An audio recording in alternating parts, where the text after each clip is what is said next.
ভাইয়ের একটু অভয় দিলে একটু বলতে চাই বিএনপিপন্থী মানে মানে বিএনপির টোনে যারা কথা বলছেন। আচ্ছা তো যে কথায় কথায় আজকে সালাউদ্দিন সাহেব যে মবের কথা বলছেন, আমার সাইদ ভাইও বললেন, আমার রাকিব ভাইও বললেন, তো ওনারা যেভাবে সবকিছুকে মব দেখানোর চেষ্টা করছে, তো জুলাইকেও তো তারা আমার মনে হয় যে অনেকের ভাষায়, আওয়ামী লীগের ভাষায় তো জুলাইও তাদের কাছে মব।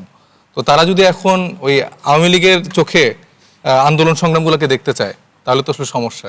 এখন একজন ব্যক্তি যে দীর্ঘদিন তার লড়াই সংগ্রাম আছে, সে গুম ছিল, শিলংয়ে ছিলেন, তো তিনি যে প্রক্রিয়ায় ফিরে আসলেন, যে জুলাইয়ের জন্য যে ফিরে আসলেন, আওয়ামী লীগের চোখে যে মবের জন্য তিনি ফিরে আসলেন, ফিরে এসে যে স্বরাষ্ট্র মন্ত্রণালয়ের দায়িত্ব গ্রহণ করলেন, এখন তিনিও যদি সেই লেন্সে বাংলাদেশের মানুষের প্রতিবাদের ভাষাকে দেখতে চায় তাহলে তো সমস্যা। এবং তার আমার বন্ধুরাও যদি এরকম করে কথা বলেন সেটাও একটা বড় সমস্যার কারণ হবে, কারণ আজকে ডে ওয়ানেই যদি তাদের ভাষা এরকম হয়।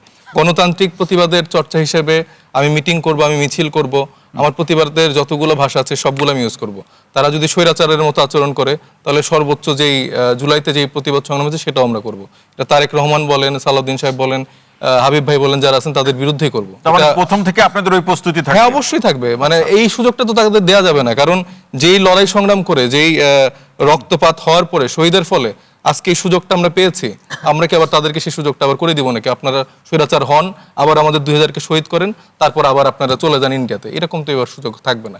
এবং তারা যে কনফিডেন্সের সাথে এগুলো বলছে সেটারও সুযোগ বাংলাদেশে থাকবে না। আমরা ডে ওয়ান থেকেই বলছি আমরা তাদের সহযোগিতা করতে চাই, কিন্তু তারা যদি মনে করে থাকে এটা আমাদের দুর্বলতা, 2/3 মেজরিটি ইলেকশন ইঞ্জিনিয়ারিং করে 2/3 মেজরিটি পাওয়াটাকে যদি মনে করে যে ভাই আমি তো সর্ব হয়ে গেছি, আপনারা তো এখন আর এখানে দুটো প্রমাণ উপস্থাপন করতে পেরেছেন? আর হ্যাঁ, ডেফিনেটলি অনেক জায়গায় তো প্রমাণ উপস্থাপন করা হয়েছে। ভাই একটা দুটো বলেন আপনাকে। আমার আসনেরই প্রমাণ আমি আপনাকে শেষে দেখাবো না। হ্যাঁ, আচ্ছা।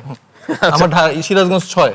আচ্ছা, কিভাবে ভোট কাটতে হয়েছে সব বলে দেন। আমরা এখন কথা না, আমি অনেক কথা বলছি, যেটা আমার আসনে হয়েছে। আচ্ছা, অলরেডি 32টা আপিল ফাইল হচ্ছে। হ্যাঁ, তো এটা না করে বলি। তো সেই জায়গা থেকে ধরেন যে এই কারচুপিগুলো যখন হওয়ার পরে, তারপর আমরা তো দেশের স্ট্যাবিলিটি চাই দেখে, আমরা জুলাইয়ের আকাঙ্ক্ষাকে বাস্তবায়ন করতে চাই দেখে আসলে আমরা অনেক ক্ষেত্রে এটা মেনে নিয়েছি এবং সর্বোচ্চ ওই ত্যাগটা আমরা করেছি। একটা স্থিতিশীল অবস্থা আমরা চাই যে দেশের স্থিতিশীলতা হোক। বিএনপি কিংবা সরকার যদি অভিযোগ করে যে যেই অ্যারোগেন্সির সাথে তারা ডিল করছে, আমার প্রশ্নটি হচ্ছে যে বিএনপি কিংবা সরকার যদি অভিযোগ করে জামাত এবং এনসিপির জন্য রাজনৈতিক অবস্থা স্থিতিশীল করা যাচ্ছে না, তখন এই অভিযোগের সুরা কি হবে? আমাদের জন্য কোথায় হলো না। না, আমি বলছি যদি আপনারা যা বলছেন এটা করার প্রেক্ষাপটে যদি তারা অভিযোগ করে, দুইজনের ক্ষেত্রেই একটা সাপোর্ট লাগবে। মানে তিনি যদি জনগণের আকাঙ্ক্ষা, জনগণের রায়কে উপেক্ষা করে, কারণ ভোট তো দুইটা হয়েছে, মানে ভোট তো শুধুমাত্র মানে মার্কার ভোট হয়নি, এখানে তো গণভোটে হয়েছে, সেখানে মেজরিটিতে কিসের রায়, কোনটাই রায় পেয়েছে? 60% উপরে তো হ্যাঁ ভোট জয়যুক্ত হয়েছে। তো সেই রায়টাকে যদি তারা উপেক্ষা করে, তারা যদি বলে যে হ্যাঁ আমরা 2/3 মেজরিটি পাইছি, তাহলে এখন আমরা যেটা বলবো ওইটাই হবে, তাহলে তো এটা আমরা মানবো না। এবং আমরা তো বলতেছি যে মানে আমাকে ওনারা একটু, যারা এটার বিরোধিতা করে তারা একটু বলুক, তাদের অনেকগুলোতে নোট অফ ডিসেন্ট আছে। তো এই হাবিবের কাছ থেকে আপনি বলেন, আপনি কি জানতে চান? এই সংস্কারগুলো যদি হয়, না হইলে আসলে আমাদের লাভ। সত্যি কথা বলতে কি, আমরা যে রাজনীতি করছি 5 বছর পরে আমিও বেনিফিটেড হব।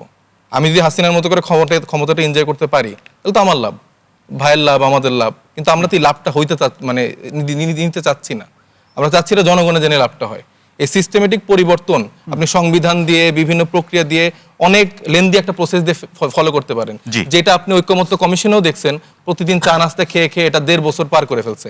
কিন্তু এটা চাইলে কিন্তু ইজিলি, ভাই আমরা তখনও প্রতিবাদ করছি, আপনার সাথে অনেকবার প্রতিবাদ করছি। কিন্তু আমি বললাম সালাউদ্দিন সাহেব সংবিধান বিষয়ে এতই জ্ঞানী, আসলে তার সাথে সারাদিন ডিবেট করা যাবে। এবং মাসুদ কামাল ভাই যেটা বললো, এটা নিয়ে আমি আর আপনি সারাদিন ডিবেট করতে পারবো, কিন্তু এটা সলিউশন কি, আলটিমেটলি কি আমরা জনগণ মানে ভালো কিছু পাক সেটা চাই কিনা। হাবিব ভাইয়ের কাছে কোনো প্রশ্ন রাখতে চান? এটাই চাই যে আসলে এটা না হইলে মানে কি লাভ হইতেছে, আমাদের লাভ হবে, রাজনীতিবিদদের লাভ হবে, আমরা অনেকদিন ক্ষমতায় থাকতে পারবো, অনেকভাবে ক্ষমতাটা এনজয় করতে পারবো। জনগণের স্বার্থে আমাদের তো রাজনীতিবিদ হিসেবে এইটুকু দায়িত্ব যে তাদেরকে এই সুযোগটা করে দেয়।